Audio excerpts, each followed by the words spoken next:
Yeah, I'd definitely be in favor of it.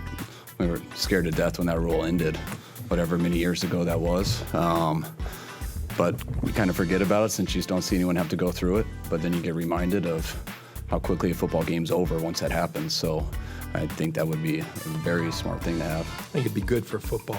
You know, you're always trying to develop these guys, but you're always weighing that, carrying 3 as opposed to the roster value of being able to host a full complement of position players at different positions. So I think if the league just kind of gave you an out there, everybody would be forced to do it. You got more people in camps improving. I think it'd be good for football.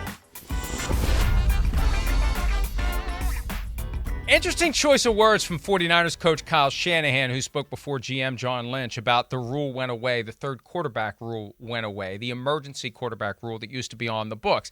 Well, it didn't really go away. Here's what happened. It used to be that you had a 45-man game day roster, and you could dress a 46th man who was a quarterback who could only enter the game if the first 2 quarterbacks were injured through quarters 1, 2, and 3. As of quarter 4, the third quarterback could enter and exit the game freely. That was the rule. The 46th man was the emergency third quarterback. So what happened was, at some point, someone got the bright idea, Chris, to just say, let's just make the rosters 46, and then we can put whoever we want in uniform that day. If we want a third quarterback, we do a third quarterback, and he can enter whenever we want him to enter. Or we can do an extra offensive lineman, or an extra receiver, or an extra whatever. We don't have to do a quarterback. But if you only do 2 quarterbacks, you're assuming the risk that if lightning strikes twice, you're SOL when it comes to your quarterback position. So it's almost as if the NFL teams need a specific third quarterback rule to protect them from themselves, because if you just give them another roster spot, they're going to roll the dice on not losing both quarterbacks. They are. They're going to play those numbers. You're right. They're going to go, wait, well, it's rare that 2 quarterbacks get hurt. It's happened, it happened once in the last 10 years, whatever. I mean, they're going to look at it that way. Exactly. And then with the rules and what happened, too, to add on to what you're saying, because you're spot on, it didn't just go away. You're right. The teams and coaches started to finagle it, and that pushed it away, right?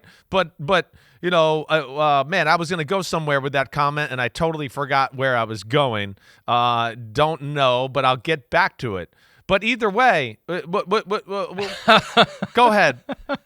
No, I don't know what the hell I was going to say there. I had somewhere I was going with that, and I lost it. But no, here, either way, I want to get something, and then maybe it'll come back to you. Well, unless you got something else. I want to get to another point unless here. I'm totally flustered now. I really am. But no, nobody wants to see what we saw there, right?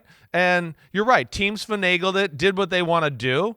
But what I want to say is, why have any of this? Why just have 3 quarterbacks? Why do we even have a rule of 2 are injured or 1?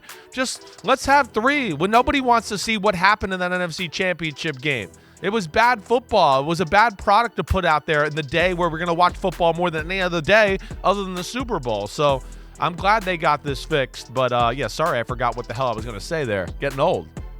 And here's how the rule works. Yes, you are. The player has to be on the 53-man roster, can't be called up from the practice squad. So you have to be carrying 3 quarterbacks on your 53-man squad. In the past, there are teams that don't carry 3. They carry the third guy on the practice squad. You're not going to be able to use the emergency quarterback on game day if you don't have a third quarterback on your 53-man roster. And I know guys like Mike McCarthy have said in the past, we don't carry, at least in Green Bay he didn't. I don't know what he does in Dallas without looking it up. We don't carry a third quarterback because if you lose your first 2, you're screwed anyway. And that's the other side of this. Even if you have a third quarterback in uniform, is he really going to make a difference on game day? You're getting down to your third guy. No, you're getting down to the guys tough. Between number 64 and 96 on the Chris Simms top 40 quarterback ranking that would extend all the way to 100. You're getting to Blake Bortles territory, the 70th best quarterback in football. I mean, but at least it's a quarterback. That's the key. This is more for protection of the game than protection of any team. Because if the 49ers had a third quarterback that day, if they had chosen to use their final roster spot on a quarterback and they had somebody instead of Brock Purdy and Josh Johnson when they were both injured, would it have really mattered? Would it have really mattered? Would that guy have come in and been Clint Longley against Washington on Thanksgiving Day in 1974? I mean, I guess there's a chance, but there's more of a chance than if you have no one. Yes, more of a chance. I don't know, again, chance to win the game? Okay, no, maybe not. But like you said via text as we were watching this with the backup in at that point, and they were, again, even with Josh Johnson in, it wasn't like they were throwing the ball around the lot. We started to go, damn, are they going to keep this close? Are they somehow going to stay in this football game, even with him? And I think a great team like the 49ers and the Shanahan and the way he coaches and all that, not saying they would have won the game, but if they had a third quarterback where the passing game was actual an option, like, whoa, we actually do have to defend it on, first down or whatever, I think it would have been still a better viewing experience than what we saw. You would have had at least like, hey, it's in here. Hey, we're in the fourth quarter, and yeah, the 49ers are down 8 or 10, but it's still a game. A pick six or a fumble, that something can happen. We got into a territory late in the third quarter where we were like, this is like preseason football. I can't believe this is to go to the Super Bowl right here. And I think that's where the third quarterback can protect the league that way. One thing I always look for when they make changes like this is opportunities for shenanigans or chicanery. And there's one aspect of this that caught my attention. Yeah. The third quarterback can play only if the other two are injured or ejected.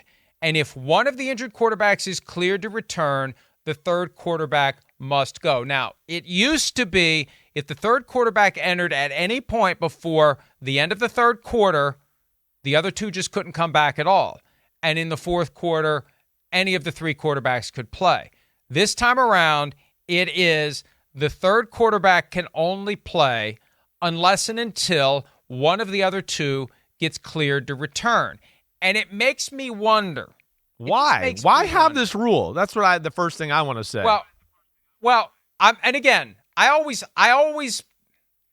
apply the Belichick mindset. Okay. How do you find a way to use the rules aggressively in your favor? What if there's a day that quarterback 1 gets injured, quarterback 2 gets banged up? Right, okay. But maybe quarterback 2 could come back. Exactly. And quarterback 3 comes in and lights it up. What are they doing to quarterback 2 on the sideline to make sure he is or isn't able to play? When does the medical advice become, nah, his arm's broken, even if it isn't? Or, boy, they're taking a long time running Jimmy through the concussion protocol. Yeah, right. It's been an hour and a half. Meanwhile, the other guy's 10 for 10. Right. Yeah, right. Let's check his brain one more time, guys. Yeah.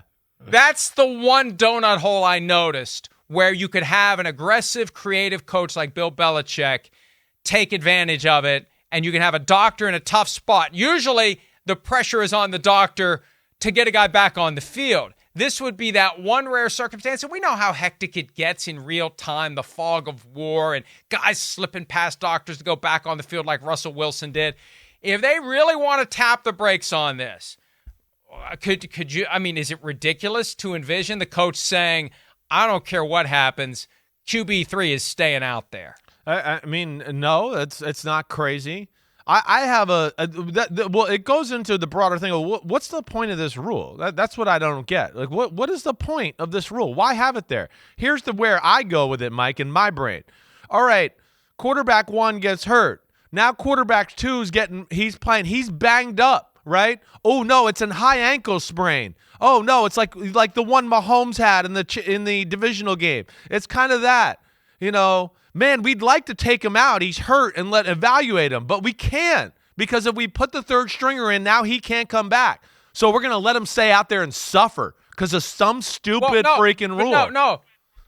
But no, if he's cleared, he can come back. The third quarterback plays until one of the other two are clear. But my point is they might end up keeping him out there longer and keeping him out there to play because they're afraid, he might not get cleared back. We don't know what he's going to be. So, hey, right. Jimmy, just sit out there. Your ankle might be broken, but we're not sure.